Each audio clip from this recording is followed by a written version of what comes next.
Hello, I'm Nobody. I'd like to read you a story, if you have the time. Tonight's reading will be Chapter 3 of Winnie the Pooh by A. Milne, and will continue in sequence, one chapter per evening, until the book is complete. Then I will choose a new book to read. I hope you will join me every evening, and I look forward to our time together. I'm glad you're here now. Let's begin.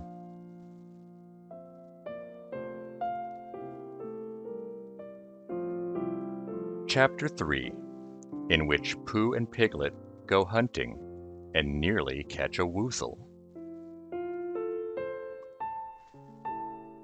The piglet lived in a very grand house in the middle of a beech tree, and the beech tree was in the middle of the forest, and the piglet lived in the middle of the house. Next to his house was a piece of broken board which had "Trespassers W" on it.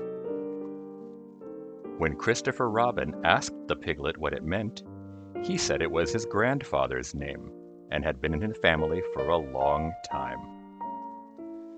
Christopher Robin said you couldn't be called Trespassers W, and Piglet said yes, you could, because his grandfather was, and it was short for Trespassers Will, which was short for Trespassers William. And his grandfather had had two names, in case he lost one: Trespassers after an uncle, and William after Trespassers. "I've got two names," said Christopher Robin carelessly.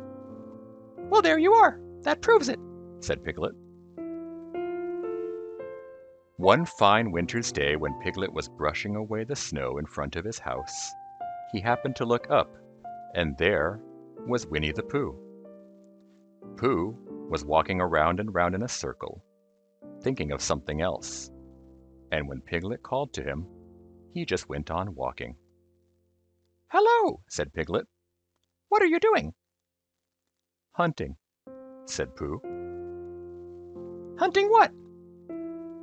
"Tracking something," said Winnie the Pooh very mysteriously. "Tracking what?" said Piglet, coming closer. "That's just what I ask myself. I ask myself, what?" "What do you think you'll answer?" "I shall have to wait until I catch up with it," said Winnie the Pooh. "Now look there." He pointed to the ground in front of him. "What do you see there?" "Tracks," said Piglet. "Paw marks." He gave a little squeak of excitement. "Oh, Pooh! Do you think it's a woozle?" "It may be," said Pooh. "Sometimes it is and sometimes it isn't. You never can tell with paw marks." With these few words, he went on tracking, and Piglet, after watching him for a minute or two, ran after him. Winnie the Pooh had come to a sudden stop, and was bending over the tracks in a puzzled sort of way. "What's the matter?" asked Piglet. "It's a very funny thing," said Bear, "but there seem to be two animals now. This, whatever it was, has been joined by a never, whatever it is, and the two of them are now proceeding in company.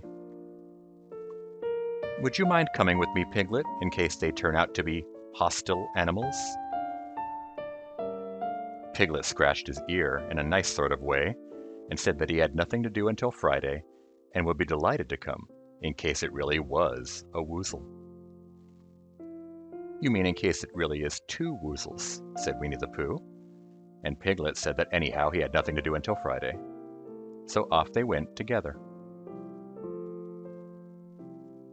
There was a small spinney of larch trees just here, and it seemed as if the two woozles, if that is what they were, had been going round this spinney.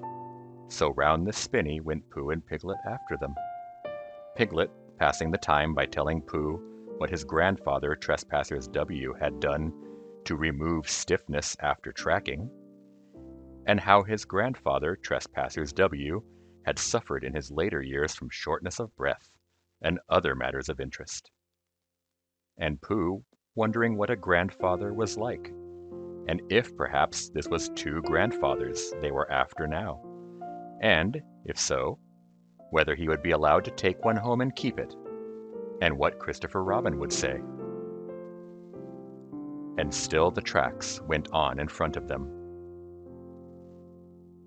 Suddenly, Winnie the Pooh stopped and pointed excitedly in front of him. "Look!"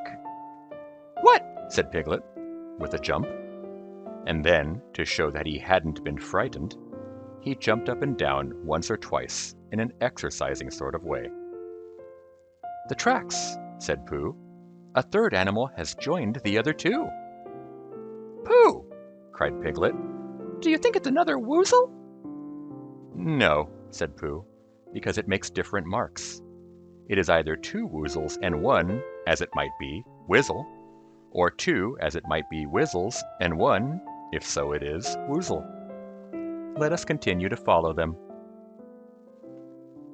So they went on, feeling just a little anxious now, in case the three animals in front of them were of hostile intent.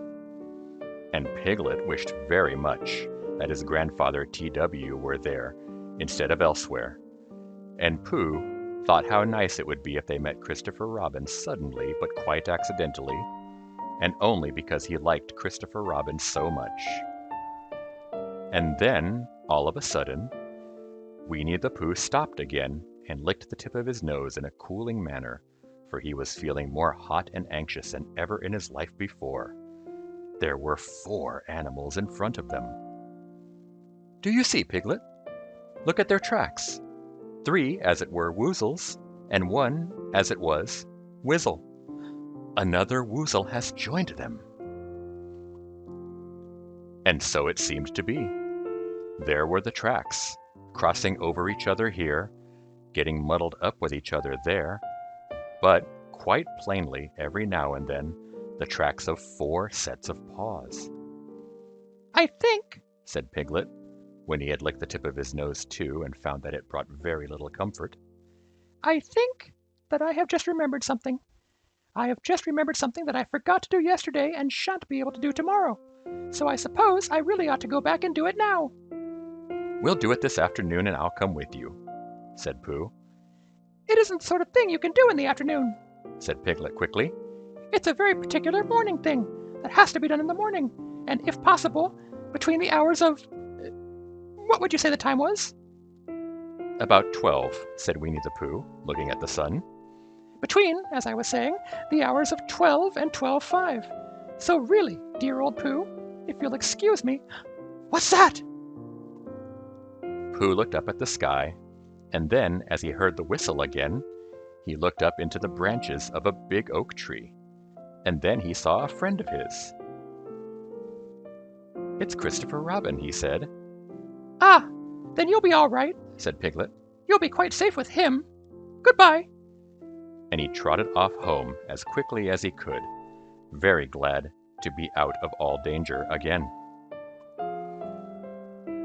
Christopher Robin came slowly down his tree. "Silly old bear," he said, "what were you doing? First you went round the spinney twice yourself, then Piglet ran after you, and you went round again together, and then you were just going round a 4th time." "Wait a moment," said Winnie the Pooh, holding up his paw. He sat down and thought, in the most thoughtful way he could think. Then he fitted his paw into one of the tracks. Then he scratched his nose twice and stood up. "Yes," said Winnie the Pooh. "I see now," said Winnie the Pooh. "I have been foolish and deluded," said he, "and I am a bear of no brain at all." "You're the best bear in all the world," said Christopher Robin soothingly. "Am I?" said Pooh hopefully, and then he brightened up suddenly. "Anyhow," he said, "it is nearly luncheon time." So he went home for it.